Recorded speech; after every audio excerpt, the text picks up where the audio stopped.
Chicago, Illinois, Startup Hypeman presents the Go-to-Market Show. What's up, everyone? I am your host, Raj Nation, the founder and chief pitch artist of Startup Hypeman. This podcast is where we bring you founders, company leaders, and creatives who are building it, who are doing it, who have been there and done that. And they pull back the curtain on their go-to-market strategies so that you can build a venture that you love and become the GOAT of your industry. Want first listen on episodes before anyone else? Subscribe to our newsletter at startuphypeman.com. You will get alerts every Sunday morning when we release new episodes. All right, let's hear how today's guest is becoming the GOAT. Ladies and gentlemen, making her way to the microphone from Houston, Texas, currently living in Chicago, Illinois, however, working nomadically out of Cancun, Mexico. She is the founder and CEO of CyberPop-up.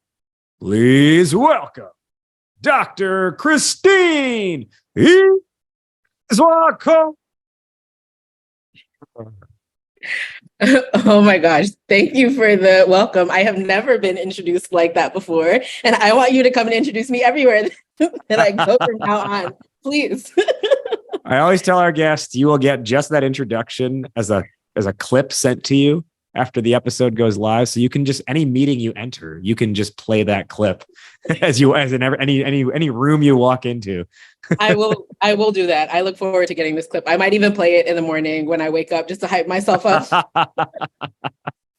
Well, as I mentioned, she is Dr. Christine Izuakor, founder and CEO of CyberPop-up. CyberPop-up is a cybersecurity marketplace that is connecting small and medium-sized businesses to one of the biggest emerging threats or challenges that they're facing, and that is having a dedicated cybersecurity professional handling some of their biggest challenges as it relates to potentially their server getting hacked or failing their latest server or security audit, and the many other things facing this growing pain and inside of this market. Now, today's topic with Christine is winning big money pitch competitions. Christine has won $250,000 in pitch competitions in the past, and that was over the course of a single year. Now, full disclosure, Christine and CyberPop-up are past clients of Startup Hypeman, but I wanted to bring Christine on just to share her perspective of what it's like to prepare for these events and be on stage, and actually, like, what does it take to win money and not just apply to these things, but actually win these events as well. So once again, Christine, thank you for being on the show. Winning big money pitch competitions. Real quick, why is this on your mind? Why is it important to you? Why do you think it's important for others? Yeah, absolutely. Thank you so much for having me. Again, really excited to be here and just like so appreciative of the entire journey that it took to get us here, including a lot of those critical wins.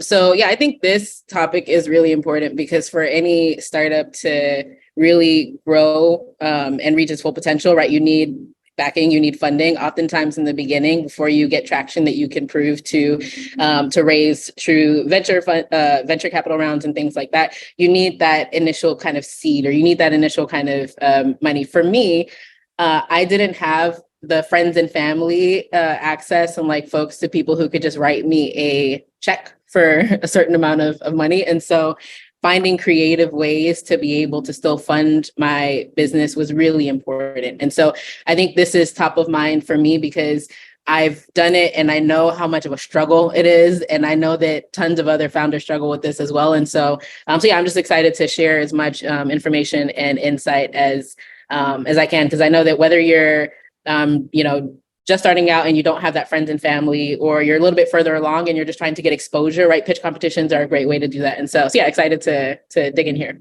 Right on. We're going to get a whole lot more into that. But first, let's learn a little bit more about you, Christine. Now, you are the youngest student and the first African-American woman to earn a PhD in security engineering, which is obviously no small feat.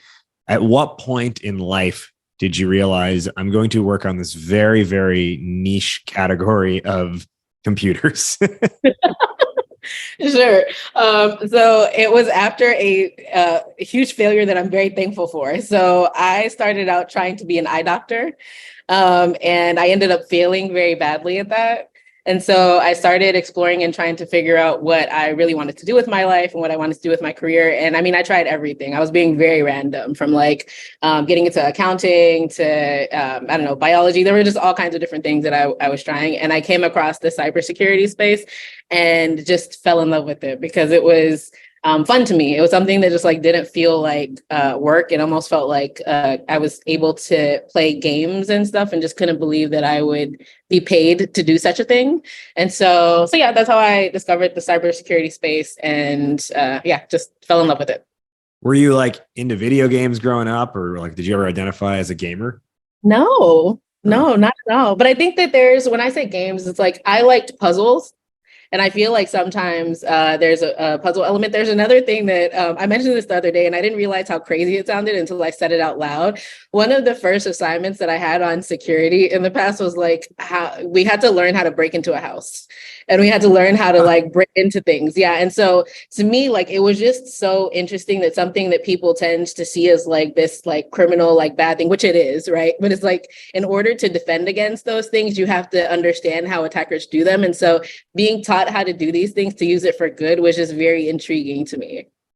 Speaking of using things for good, I'm just curious, what is your stance, or what's your current belief on AI and how prevalent it seems to be becoming?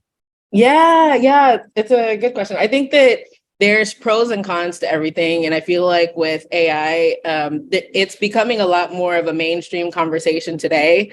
I've been having conversations around the risks of AI, especially within cybersecurity, for years now. And so I think that I appreciate that some of these conversations are being brought to the forefront. I think that there are a lot of very positive use cases for artificial intelligence, especially in the cybersecurity space when you think about how it can empower us to identify and find threats in a more predictive way, way better than any human being ever could, right? But then on the flip side, it also just like amplifies all of the bad things that people are able to use AI to do, from like the deep fakes and all of the scams and some of the really scary things that we're seeing today. And so I know that is a very like wishy-washy answer, but there's definitely some scary and bad things that can happen. And I think we'll continue to see that grow. On the note of the deep fakes, I think next year, the 2024 presidential election is going to be very interesting, because I already foresee how much political propaganda will be used to create deep fakes of different candidates actually not saying something, but you can doctor the video to make it look like they did say it. Right. Yeah. I mean, that even like when you look at that use case across all industries, right? From people faking kidnappings to there's the other side of like confessions to crimes is another one that someone brought up the other day, of like if somebody's able to make a deep fake of somebody confessing to a crime that looks very real, it's very hard to, then it's like when you do have real content, how do you distinguish what is real versus fake? Like it's an entire, like it could go down so many different rabbit holes here. Yeah. Well, like to the point of CyberPop-up and the need for cybersecurity in some cases, I think this outlines the growing need for your company's platform and protecting, I think a major enterprise company like United, which is where you used to work, they may have a lot of money they can throw behind their cybersecurity efforts on a daily basis, but you take the average small business and it's not on their list of things to keep the lights on, or to, they think about sales and marketing, right? And delivering the product or service. But all those things are going to get cannibalized real quick if anyone can just essentially ruin the business's reputation overnight. Yeah, exactly. And I think that when you think about the like systemic issue around that, right? The large companies have the budget and the resources and the things like that to invest in this. Small companies don't, and small companies make up majority of the business ecosystem, right? Such a huge piece of it. And so yeah, it's just very important for us to continue to focus on how we address this very, I think, underserved and historically overlooked area that I think that is no longer an option anymore. Mm-hmm. So let's talk a little bit more about CyberPop-up itself. I gave a very brief introduction at the beginning, but can you just quickly talk through like how you got to this point of starting CyberPop-up and just give us a little bit more full description of what the company is? Yeah, sure. So I've been in the security industry for quite a bit, 12 years now. And through all of that experience, I got exposure to a lot of challenges, but one being that, to what you've mentioned before, every company has some form of technology and data today. It is inevitable, even if you're just accepting invoices being paid, like you have some form of technology, which means that you have some form of cyber risk. And so in realizing that, and then understanding that, again, working in United Airlines, we had budget, we had a huge team of folks, and I was still struggling to one, like attract and get the right talent in, but then also to play catch up with a lot of these with a lot of these risks. And so I knew that if that was the environment for such a large company, then any small company had to be struggling 10 times as hard, if not more. And so, I focused on that problem. And I think it's important to, of course, focus on the problem before you think about the solution. But the way that the CyberPop-up solution kind of like came into play here is that as a cybersecurity professional, I also noticed that nonprofits were getting hacked by attackers, and that got under my skin. Because these folks are out here trying to do good in the world and people are going after them. And so I personally started going out and freelancing and trying to help them, and realized that that's a model that can scale. I'm not the only professional who wants to do this, right? There are tens of thousands, hundreds of thousands of security professionals. And so, the way that the actual model came together is realizing that at the end of the day, these businesses just need to be connected to a professional who can help them. And so if we build this army of cybersecurity professionals and get them connected to the right folks, that goes a long way in reducing some of the cyber risk for small businesses. And so, that's where the idea came into play. And then I think I'm happy to dig into this more, but like any founder who has an idea and like doesn't know where to start, I had never started a company before, didn't know what I was doing.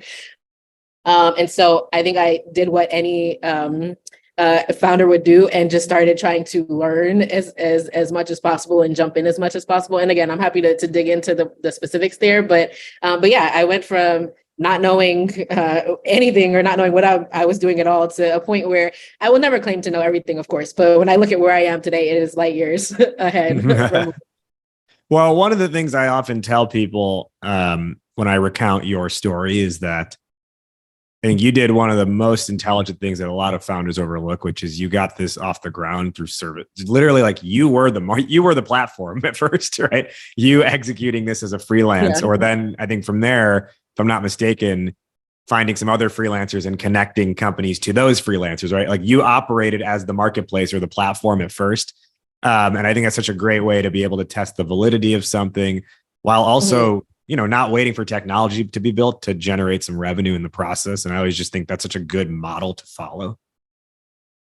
Yeah. And I'll say like that, I cannot take credit for just like coming up with that from the beginning. That is something that I kind of like learned and was like forced into that worked out. And so I think that's a good lesson for me. And I think for others too, of like, trusting the process, because initially when I had this idea, I created like, okay, this is exactly the product that I want to build. I made it very pretty. I went and got quotes. I was told that it was going to cost something like $100,000 to build. I, of course, didn't have $100,000 laying around to build it.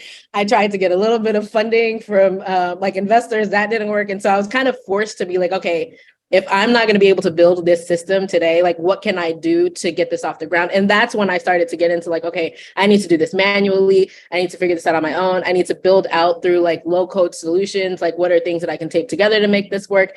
And in reality, that was such a good process to go through, because had I invested the money to build that product initially without really having insight and knowing too much, I would have spent a lot of money on something that would have looked completely different once I learned those lessons. And so I think that going through that process was actually very beneficial. Of course. You learn the customer language, you learn what they want, what they don't want, et cetera. So in this come up here, and our primary topic today is winning big money in these pitch competitions, which you've done. When in this journey did you first start to even think about was it, I want to raise capital, so I'm going to first enter pitch competitions?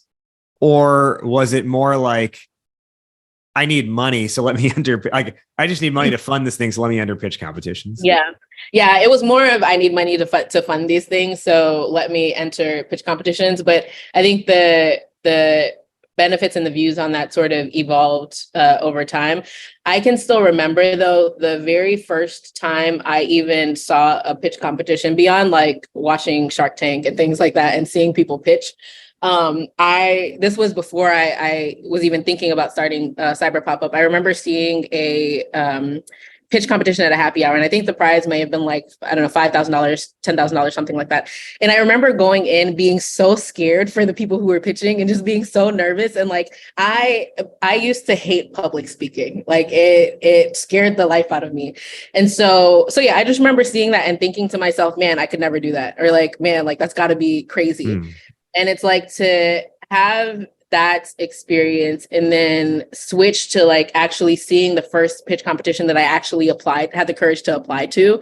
That was a journey. And I found that pitch competition through 1871. So let's break down this into 3 phases. There is applying for the competition. There is actually pitching in it. And then let's say the 3rd phase would be like the Q&A that happens after your pitch is done, which most competitions have. So starting with the application process, I think, this is the upfront screening for if you're going to get in or not. So companies are thinking about, I should apply, as long as they meet whatever the criteria is, they're like, I should apply for this. Any tips or tricks on how to have an application that's going to be attractive to the people selecting? I think that a couple of things that I did when pulling applications together is there's some very common questions within these applications, right? About your company, like what's your attraction? And so I think having a document where I very intentionally sat down and pulled together what is me putting my best foot forward that I could use as a template to then customize for each application. Because ideally, you're not applying for just like, I see one pitch competition application and I like that. No, if you're really playing this game, you're applying for a lot of them. Whatever you qualify for, you want it to be on your radar and you want to apply for it.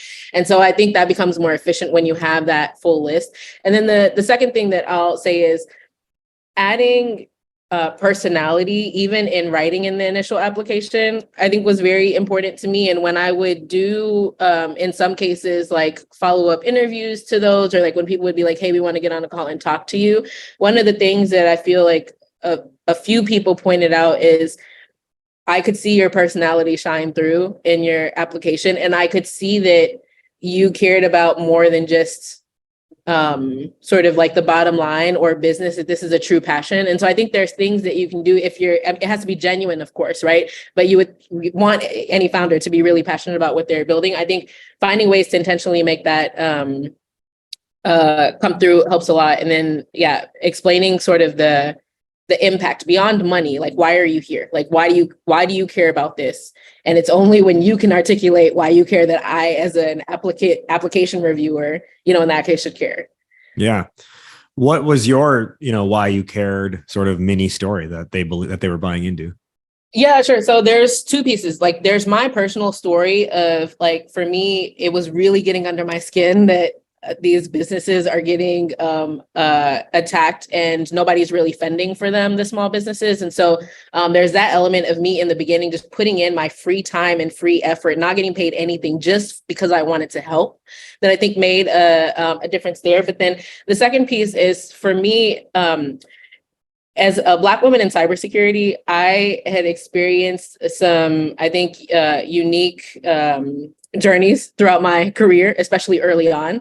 And I became very passionate about making sure that whatever I touched, whether it was in my former career or in this company, influences increasing diversity in cybersecurity. That is a personal mission to me. And I think it's something that impacts the greater good of cybersecurity, because you can't build good solutions and defend against diverse hackers if you don't have a diverse cybersecurity talent pipeline. And so folding that into the discussion around my passion for diversity in cybersecurity and how our company model promotes that as well, painted a very clear picture of the fact that, again, this model is great. It's going to make money. All of those things are important to anyone, but it's also going to make a positive difference in this world.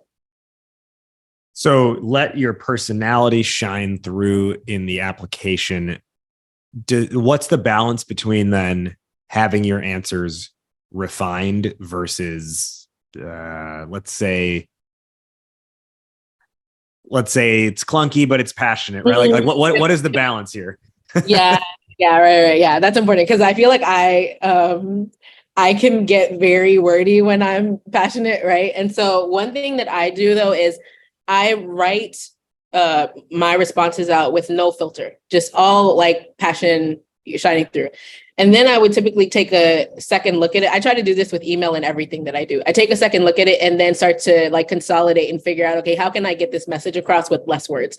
And I oftentimes when I go through that process, I can distill it down for, I would say by at least like 30 to 40%. And I think that is enough balance for me to let that passion shine through while still being as concise and intentional as possible. Let's move into the pitch like being on stage itself and preparing for that pitch. But before we do that, I want to just take a step back for a moment and talk to our listeners. You know, earlier Christine mentioned about how she was at this phase where she wasn't able to actually build the product herself just for lack of, her own ability to code and build the product.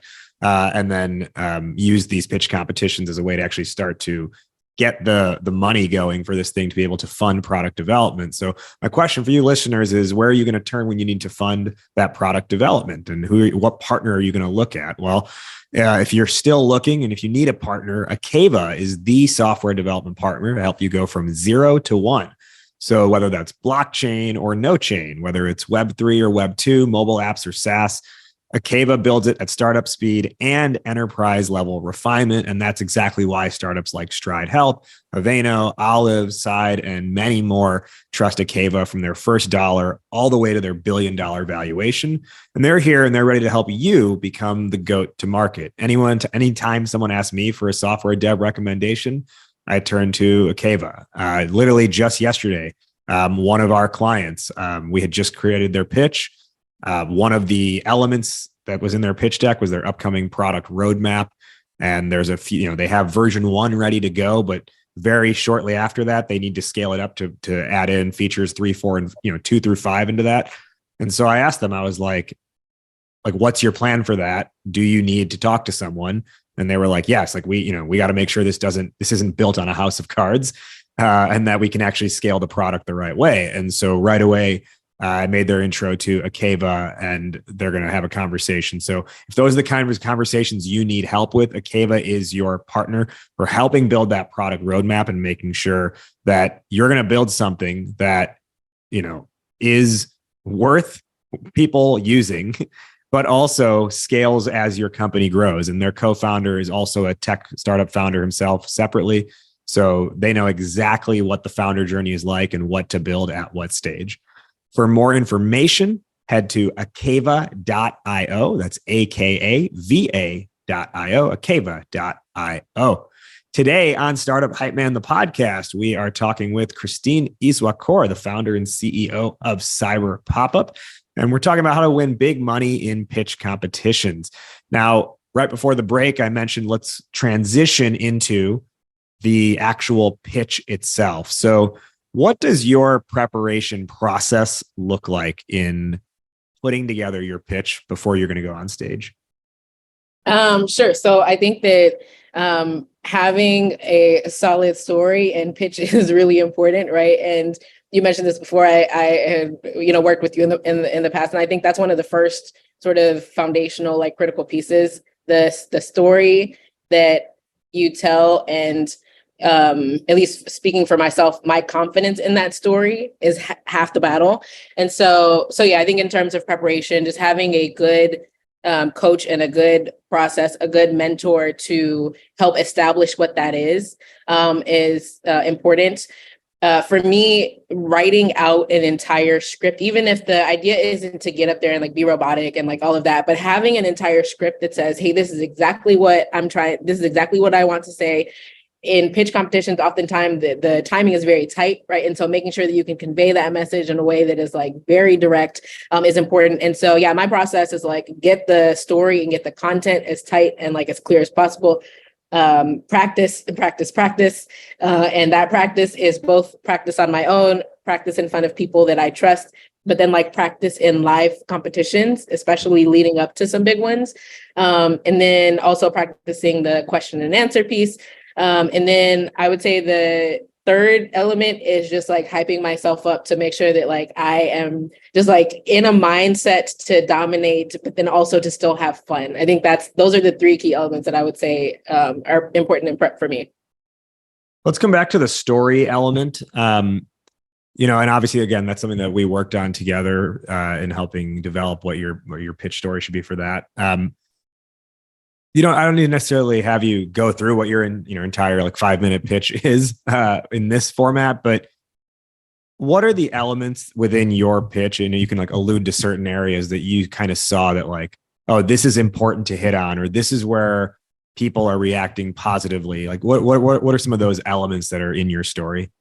Mm-hmm. Yeah. That's good. I think that the story in the beginning, like I am talking about cybersecurity, right? And like cybersecurity is not something that people, talk about every day or like daydream about. Everybody doesn't understand it, right? It's not super common if you're not in the space. And so in the beginning, I would tell a story about New Year's Eve and like this struggle that I had of like, instead of being out partying, I was working on these cybersecurity issues because I didn't have help. And I think that telling that story in the beginning leveled the playing field and made it so that whether you understood cybersecurity or not, you could relate to my story and what I was saying. And I think that drew people in. I think that's very important, especially if you're talking about a product or something that is either overly technical or that most people are not familiar with. And then other components, I think some pretty standard, right? Making sure that you talk about the problem and the size of the market and what some of your traction is. I think all of those things are pretty standard, but it's more of the way that you position things, right? So for us being an early stage company, I had to paint a picture of what was to come and like share some of the early traction and early wins, but focus more on what the future might entail, just because of the space that we were as we were pitching. And so I think those are elements that help. And then I would say the last piece, again, it all goes back to the storytelling too. The last piece is like, I had an element of almost like surprise in the end where I told the story in the beginning as if it was some random person. And then in the end, that story was about me. And I talked about like my passion and credentials in the industry. And I always get like either a gasp or like a laugh or like applause at that point. And I think those little magical moments in the story like are very important. The numbers and all of those things are great, but sharing that in a way that really connects with people and really like gets people excited, I think is one of the most important things that is often overlooked. Yeah. And just so everyone's aware, like if I recall that initial New Year's Eve story, you say like, here's Chris, right? Mm-hmm. And people hear that, they're thinking like a blonde white guy, right? Because you generally, if you hear the name Chris, you at least think of a male at minimum. Mm-hmm. Yeah. And then towards the end is that like reveal where you're like, I'm Chris, and Chris is short for Christine. Mm-hmm. Right. Yeah, exactly. It really does create that moment of like magic, and people are like, whoa. So it's not just that this exists, it's that you've lived this problem as well. Right. And there's that whole like really nice tie-in at the end there. And I want to just, come back to what you said for a moment about like, hey, like the numbers are great and everything. Can you just explain a little bit more like this sort of this balance or the importance of having something around the numbers and it like, it's not just about going up and rattling off 5 facts, right? Mm-hmm. Yeah. So, and just to make sure I understand your question, you're saying like, what is how valuable are the numbers essentially? Or? More so like the importance of the numbers, like numbers in and of themselves aren't going to necessarily win you. They've got to have context with the story overall. Right? Yeah, absolutely. Absolutely. Yeah. I think that numbers shouldn't be seen as something that just get thrown in or something that has to be there. I think to me, it's important to have sort of like the journey and the story outlined and then figure out what specific numbers and data points support important elements of that story, right? And that can be market data, it can be like your own traction, it could be traction of similar companies, whatever that is, you can begin to figure out what is the right information and data that I need to support this essentially like this narrative or like this story that I want people to understand. And so, yeah, I look at it as like data should help you convey that message versus you just kind of spitting data at people, which isn't fun. You lose people that way. So more to that point, like, do you feel that you can overcome, let's say, lack of traction or specifically revenue with being able to frame things the right way? Like, is it a game over if you're going up against someone who's already doing like 6-figure MRR? Yeah, no, not at all. I think you can definitely use data to tell your story, whether it is in traction or again in like market research or in like case studies of like what you've seen with other companies. I've gone up against people in pitch competitions who had a lot more revenue than we did, or a lot more larger teams than we did. When I was pitching, I was the only full-time employee. And in some cases, there were folks who had, teams and like had mascots running out on stage and all of these things. And it's like, yeah, I think that at the end of the day, like the story, the size of the opportunity, right? The founder story themselves, like the story of the company, all of those things, I think carry just as much weight in a lot of these situations as some of the standard metrics that people use. And I think that's one of the things that I love about pitch competitions in general, right? Is that it's just a different playing field. It's a different like criteria to get to the finish line. Let's quickly cover the pitch is done. Usually in most of these competitions, there's going to be a couple minutes of Q&A from a panel, maybe the audience afterwards. You talked earlier about how you started creating that running doc of things that are going to be in these applications and also from Q&A, but any sort of tips on how to answer these questions so you come across as intelligent and someone they should be picking as the winner? Yeah, I think there's two things. One, well, actually, let me first start by saying I hate Q&A. I was not good. I like to like be prepared and like know what I'm talking about. When I get like impromptu and caught off guard, it's not as fun for me. And so frameworks are important. And so there's two things. One is I learned a framework for answering questions, even if I like, wasn't sure of the answer, like whatever the case may be. There are certain things that you can do around like recapping, what the question is to make sure that you understand it. And then tricking I don't know if you've seen this framework, right? But it's like tricking your brain. If you say like, okay, the two things that I would think about there, before you even think about the two things, your brain is already like trying to figure out what they are and does the work for you. And so there's these little tricks that I don't have, all the time to explain here, but a framework for answering any question, having that in mind is helpful. The second piece is, for me, it just took practice. I did so many investor conversations and so many pitch competitions where there was Q&A. And in the beginning, I fumbled almost every answer. And that's why it's important to do low risk things first.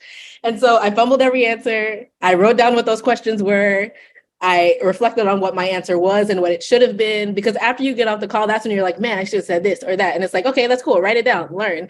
And I think after enough times, you start to get similar questions and you've done it so much that you begin to build that muscle of knowing, okay, that didn't work that time. I'm going to say this. And yeah, that piece was purely practice for me of writing down the questions that I got asked and writing down the answer that I wish I would have said, and then making sure I said it next time. So you're almost like doing like an audit afterwards. Mm-hmm. Yeah. Let's just do a little bit of like a practice exercise here of that first point you said around like how to frame your response. So, with that little like preface language up front that you mentioned, that gives you time to think about what you're going to say. So, for example, let's say I'm going to ask, you've just pitched and I ask you, oh, hey, great job. I just had one question. How do you plan to scale beyond your first 10 customers? And then how do you use this technique you're talking about to now answer that? Yeah. Oh, you're going to put me on the spot here. Or at least just what's the intro line you say to be able to like give yourself some time? Yeah, sure. So we've given a lot of thought to how we scale, not just for the first 10 customers, but to the, first 100 and beyond that, just given the market size.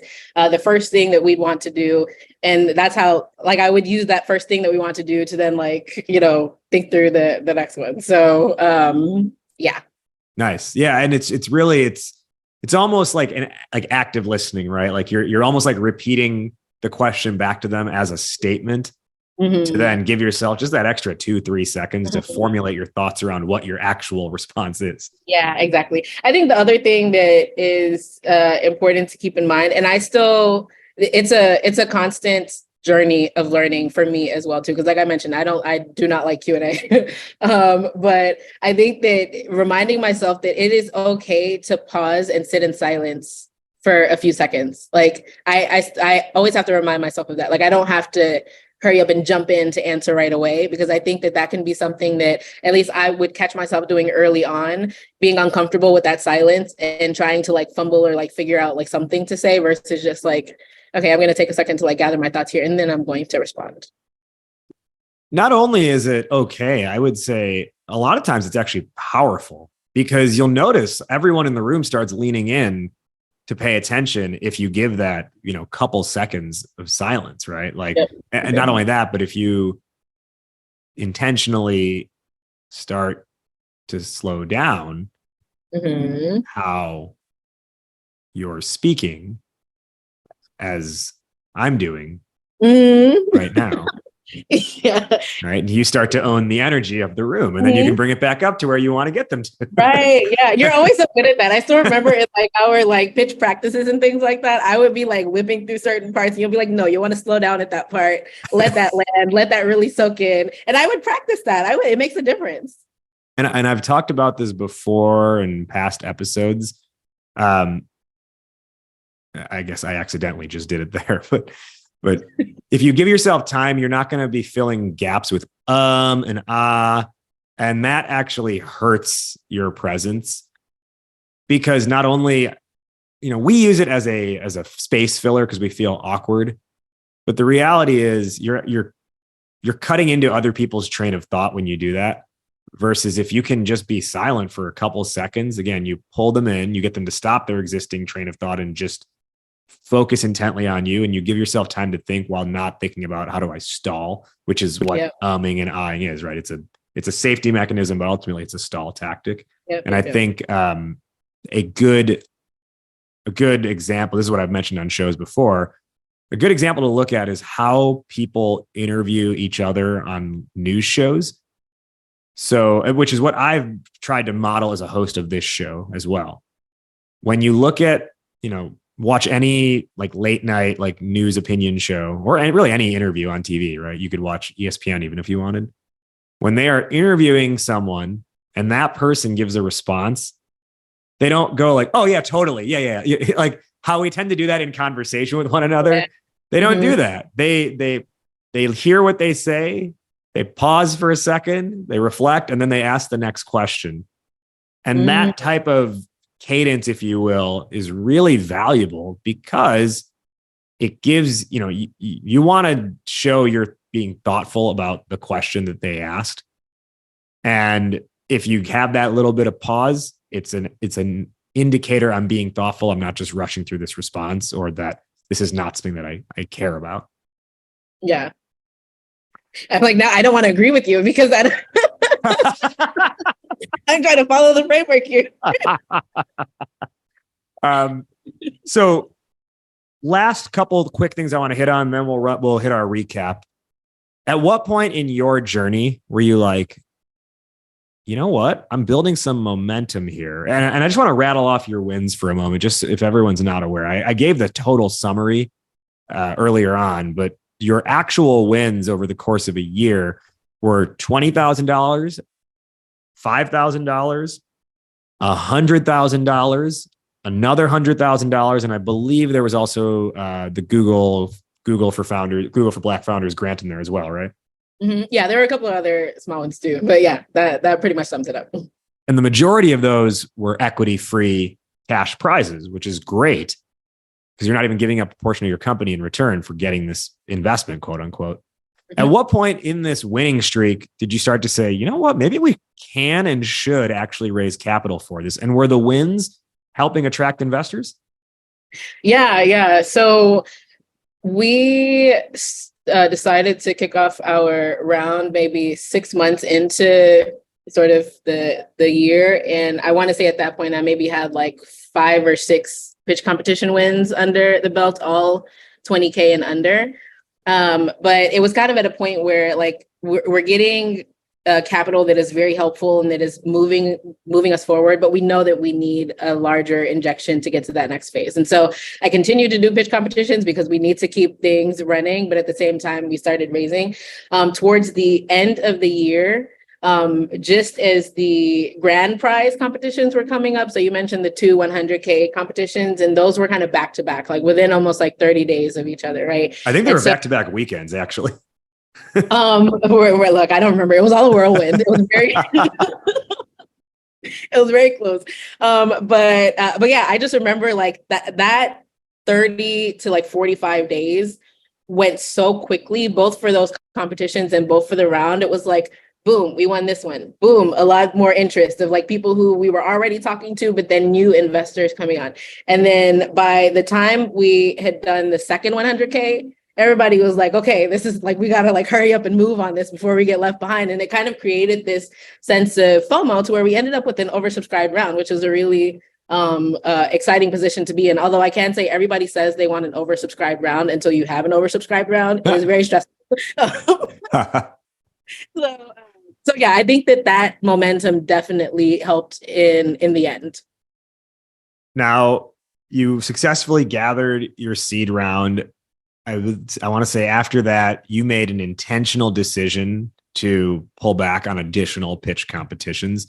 So when do you feel it is wise to invest time and energy into going the pitch competition strategy versus when is it time to pull back and focus elsewhere?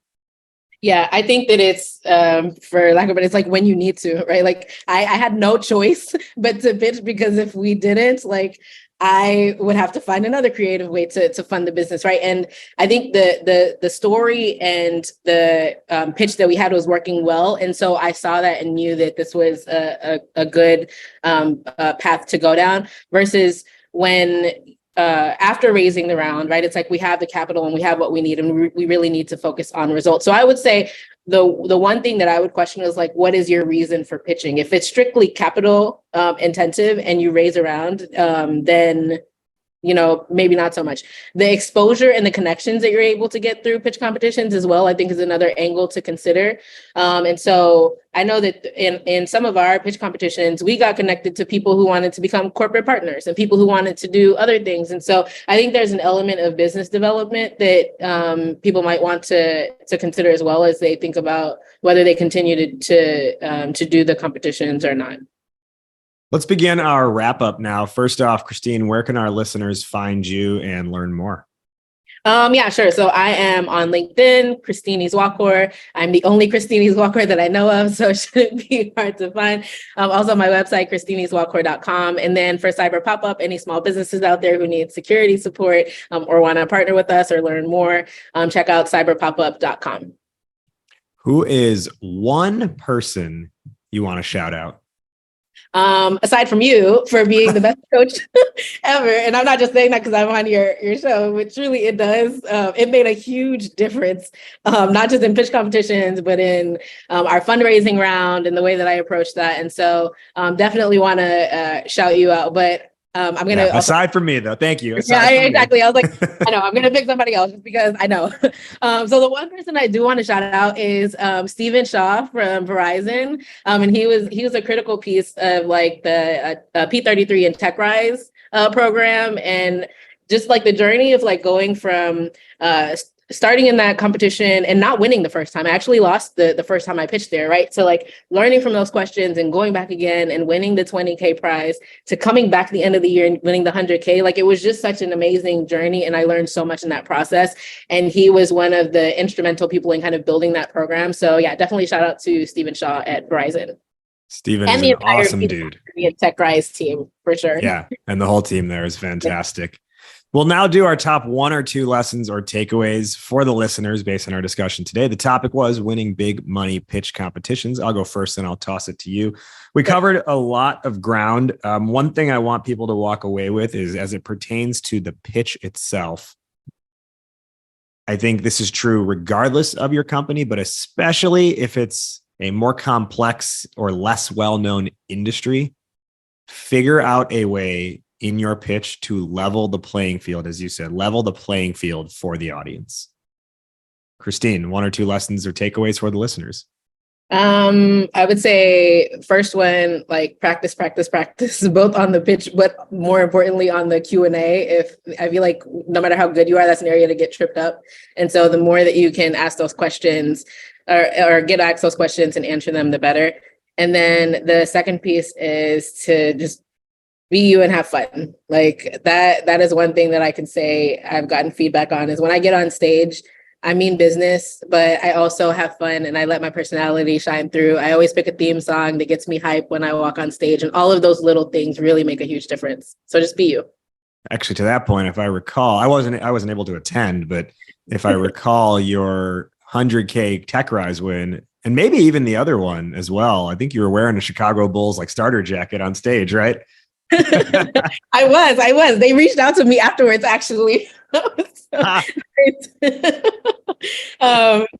So yeah, like I said, there's so many different value adds and benefits to competitions that people don't think about. But please tell me they reached out saying they wanted to make a custom made CyberPop-up Chicago Bulls jersey. That is not a bad idea. You're planting that seed. That will be my next request. My final question, which is how we end every episode on this show. Fill in the blank, Christine. Entrepreneurship is blank. Entrepreneurship is ultimate freedom. Yes, that is it. Freedom to create, freedom to live, freedom to build, freedom to grow people. It's just freedom to me. And I absolutely love that. Entrepreneurship is ultimate freedom. I love it.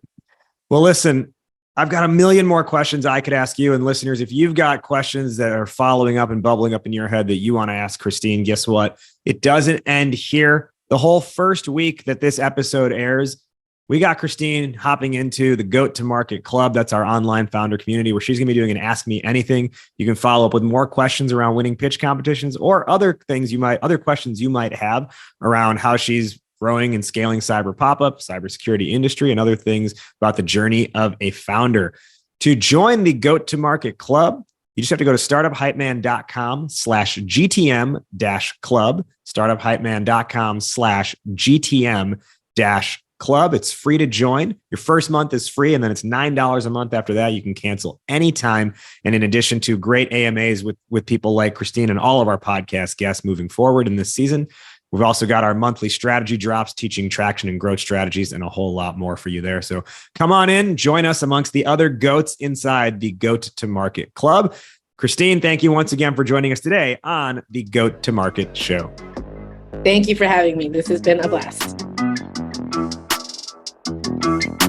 That does it for this week's episode. Thank you again to our guests for joining and sharing their knowledge. Did you like what you heard? Well, leave us a rating and review on your podcast app before you head out of here. And while you're at it, who's one friend who you think would find value in hearing today's conversation? Go ahead and share the episode with them.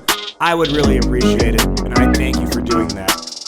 Remember, we've got more going down with our guest inside Goat to Market Club. Think of it like the after show, the after party, the after hours special. Our guest is going to hop inside the club and do an Ask Me Anything. So you can follow up with any of those questions that came to mind as you were listening. You can follow up and ask them to our guest inside our club. To join, just head to startuphypeman.com/GTM-club. startuphypeman.com/GTM-club. GTM Club is $9 a month, but your first month is free. You can cancel anytime. And you're not only getting the AMAs, you're also getting our monthly strategy drops that are for members only, where we're teaching hyper-specific tactical go-to-market strategies, plus cool member-to-member interactions and other bonus resources. All of that happens inside the club. So again, startuphypeman.com/GTM-club. We'll see you inside the club, and we'll see you next week. But before you head out, remember, why be a unicorn when you can be the GOAT?